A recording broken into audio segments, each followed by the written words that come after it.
कहते हैं कि धरती पर अगर कोई सबसे ज्यादा मेहनत करता है तो वह किसान होता है। वह अपनी हथेलियों से मिट्टी को सोना बना देता है, लेकिन विडंबना देखिए कि वही किसान अक्सर 2 वक्त की रोटी के लिए संघर्ष करता है। यह कहानी सिर्फ एक किसान की नहीं, बल्कि उन लाखों लोगों की कहानी है जो सपने तो बड़े देखते हैं, लेकिन गरीबी उन्हें हर मोड़ पर रोक देती है। यह कहानी है होरी महतो की, एक ऐसे इंसान की जिसकी सबसे बड़ी इच्छा सिर्फ एक गाय खरीदने की थी। लेकिन उसे क्या पता था कि यह छोटी सी इच्छा उसके पूरे जीवन का सबसे बड़ा संघर्ष बन जाएगी।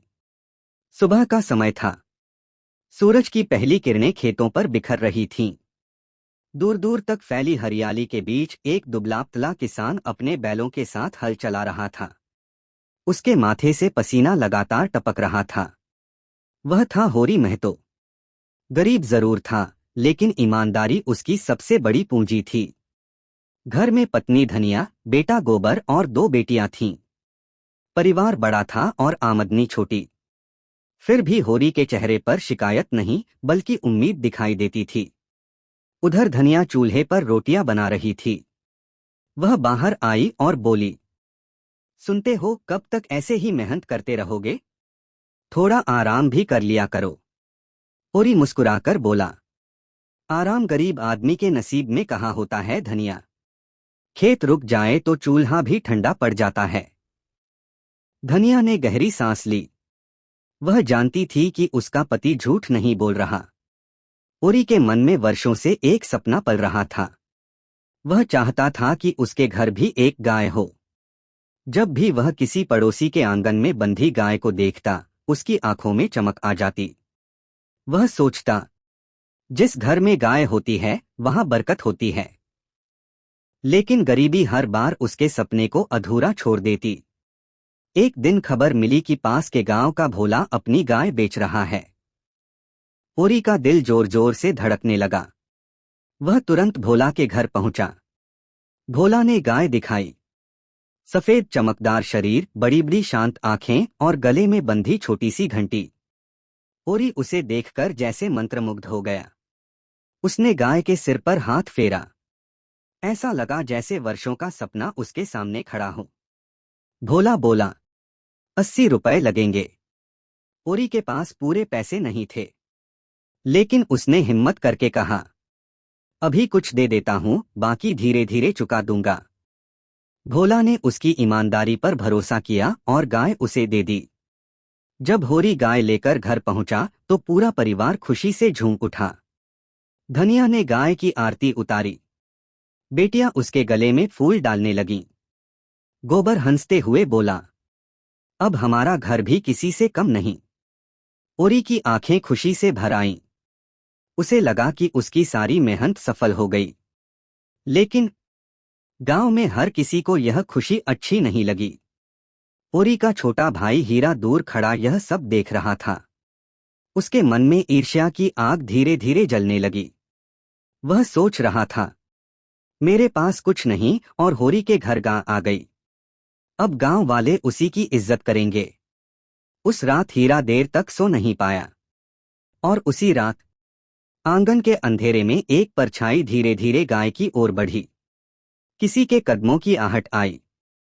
फिर सब कुछ शांत हो गया।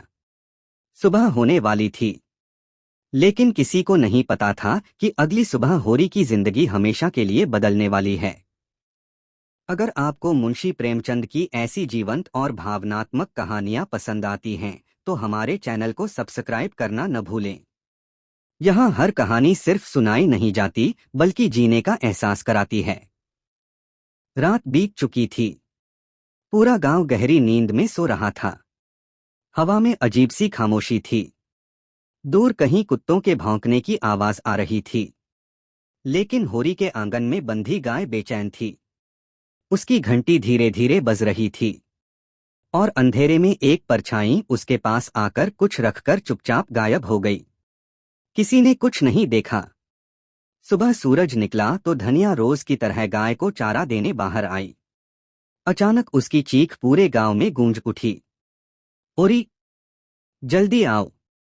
होरी दौड़ता हुआ बाहर आया। जिस गाय को देखकर उसने इतने सपने सजाए थे, वह जमीन पर निश्चल पड़ी थी। उसकी आंखों से आंसू बह निकले।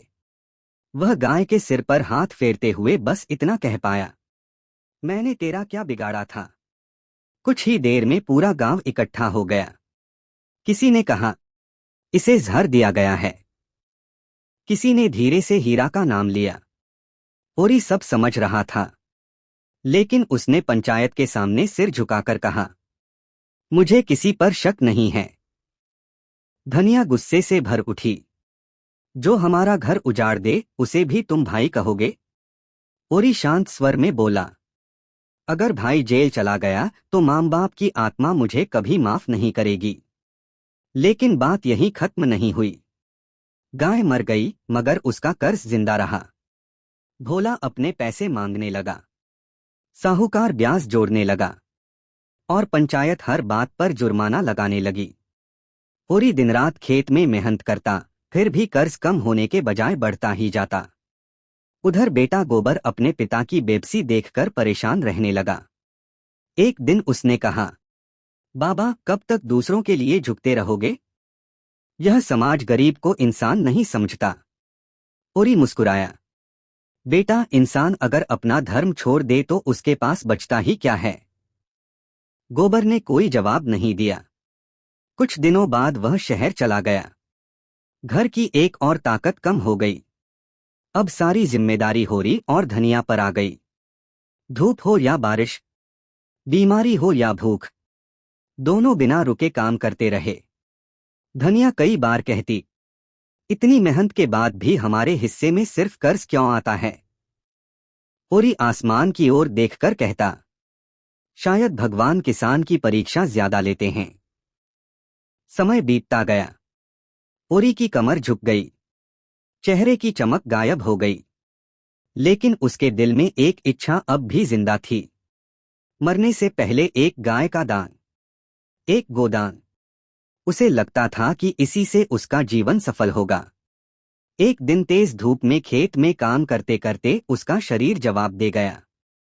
वह वहीं मिट्टी पर गिर पड़ा। गांव वाले उसे घर ले आए। धनिया उसके सिरहाने बैठी रो रही थी।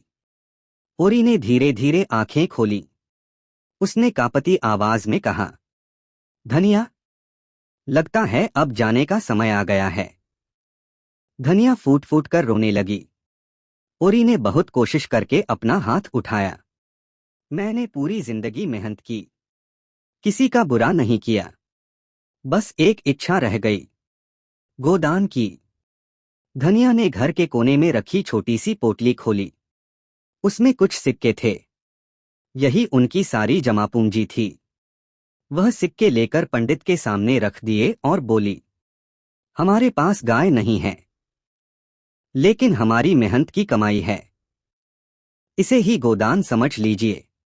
पंडित चुप हो गया।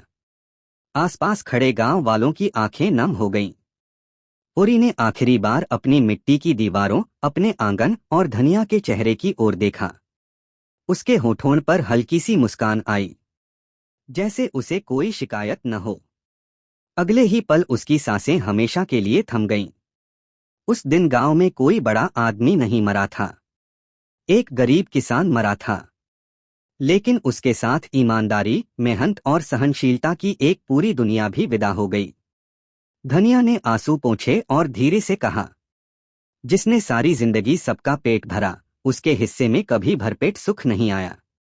गांव के लोग सिर झुकाकर खड़े रहे। किसी के पास कोई उत्तर नहीं था। दोस्तों, गोदान केवल एक किसान की कहानी नहीं, बल्कि उस समाज का आईना है जहां मेहनत करने वाला अक्सर सबसे ज्यादा संघर्ष करता है। ओरी हमें सिखाता है कि इंसान की असली दौलत उसका चरित्र, उसका श्रम और उसका धैर्य है। धन खत्म हो सकता है, लेकिन ईमानदारी और त्याग की विरासत हमेशा जीवित रहती है।